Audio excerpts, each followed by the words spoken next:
प्यारे बच्चों, सुप्रभात। आज हम पढ़ेंगे रचना की दृष्टि से वाक्य के भेद। तो सबसे पहले वाक्य किसे कहते हैं?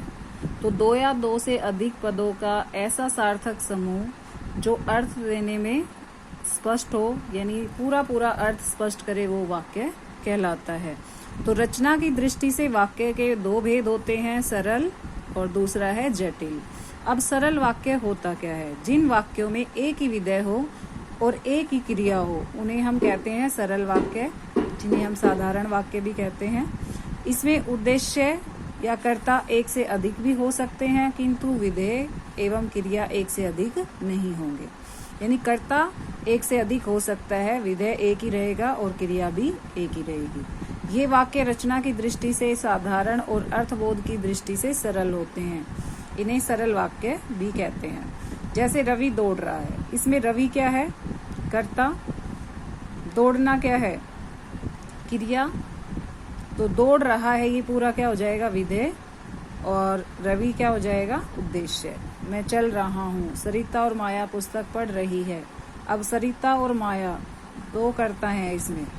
कविता, मधु और राधा, इसमें तीन कर्ता हैं। हमें सड़क पर आगे पीछे दाएं बाएं देखकर चलना चाहिए। दूसरा है जटिल वाक्य। जिन वाक्यों में दो या दो से अधिक उपवाक्य और क्रियाएं हो, वे समुच्चय बोधक अव्यय से जुड़े होते हैं, उन्हें जटिल वाक्य कहते हैं। जटिल वाक्य के दो उपभेद होते हैं, संयुक्त वाक्य और मिश्रित वाक्य।